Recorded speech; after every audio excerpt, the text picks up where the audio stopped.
Et cette fois-ci, c'est le dernier prix. Je crois qu'on est dans les clous au niveau timing. Minuit 49, on est bon. Dernier prix éthique lanceur d'alerte. Bravo à tous ceux qui ont reçu un prix, un juste prix.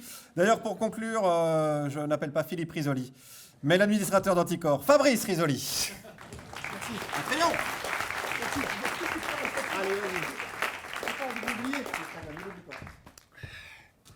Je serai très très court. C'est un salarié, c'est le cas d'école du lanceur d'alerte. Il n'est pas journaliste, il n'est pas député. Il travaille, il voit des marchés publics frauduleux. Il se dit, je vais dénoncer ça. Sa hiérarchie lui dit, tais-toi. Ben, qu'est-ce qu'il fait? Il porte plainte. Il se trouve qu'en plus, il est cheminot. C'est la SNCF. Ça se passe à la SNCF. Ça se passe en 2012. Il y a une enquête, évidemment, comme tous les lanceurs d'alerte. On essaye de le taire, ostraciser, placardiser, voire, il n'y a pas si longtemps, il y a un an, le 26 décembre, licencié. C'est comme ça la SNCF, c'est comme ça qu'on fête Noël le 26 décembre. Eh bien lui, il s'est accroché, les faits lui donnent raison. De toute façon, il a été réinséré dans son job. Et aujourd'hui, j'appelle Denis Breteau.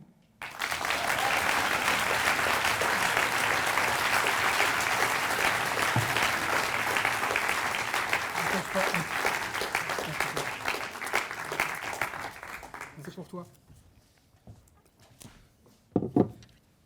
Merci vraiment. J'essaie d'être assez court aussi.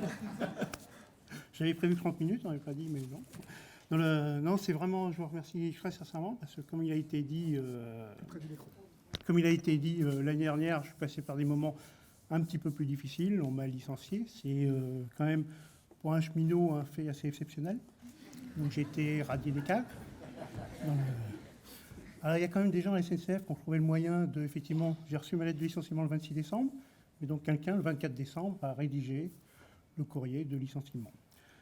Donc, il n'avait pas été écrit Joyeux Noël, mais c'est quand même un cadeau assez négatif, donc je préfère celui-là un an plus tard pour l'avoir.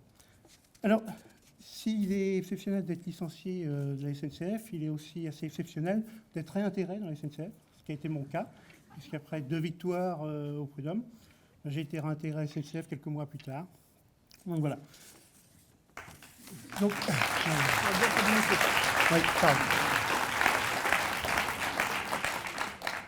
Donc du fait de cette réintégration, je voudrais juste mettre un petit mot sur ce qu'on appelle normalement le devoir de réserve ou le devoir de loyauté vis-à-vis de l'entreprise. Et moi, je voudrais le préciser ici, j'ai absolument rien contre la SNCF. Je n'ai jamais rien eu contre la SNCF. J'espère que je n'aurai rien contre la SNCF. J'ai juste dénoncé des faits, des personnes qui, à l'intérieur, au sein de la SNCF, avaient mis en place des trucages d'appels d'offres à grande échelle, qui avaient été jusqu'à mettre une filiale fictive pour faciliter cette malversation. Alors, quand on parle de filiale fictive, on parle aussi de la SNCF, c'est une entreprise publique. On peut s'étonner quand la Cour européenne indique que la SNCF a mis en place une filiale fictive. Pourquoi elle a été mise en place? Donc un système organisé. Alors je ne me fais pas d'illusions sur les personnes en question. S'il avait s'agi de lampistes, ça se serait réglé très rapidement à la SNCF. Ils auraient été sanctionnés, licenciés, et je n'aurais jamais eu de problème. Le problème, c'est qu'il ne s'agit pas tout à fait de lampistes. On n'a pas parlé beaucoup d'oligarchie, de choses comme ça ici. Alors, il pourrait être intéressant, alors même que le parquet national financier mène une enquête depuis 2016, que des perquisitions de grande ampleur, avec des gilets pare-balles à la SNCF, ont été menées. Pourquoi alors qu'il manque environ 150 à 300 millions d'euros dans les caisses de la SNCF, aucune enquête administrative n'est menée. Alors, c'est peut-être dû au fait, on va rejoindre certains lauréats de prix précédents, que les trucages d'appels d'offres en question mettent en cause en fait un proche du président de la République. C'est un proche qui a œuvré, c'est un proche qui a œuvré à la création du parti politique actuellement au pouvoir. C'est un proche qui a œuvré au financement de la campagne présidentielle.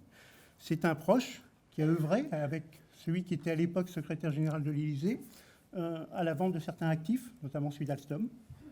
Et la présence de cette personne proche du pouvoir pourrait expliquer pourquoi Florence Parly, actuelle ministre des Armées, alors qu'elle était à l'époque directrice générale déléguée finances de la SNCF, m'a sanctionné en tant que lanceur d'alerte.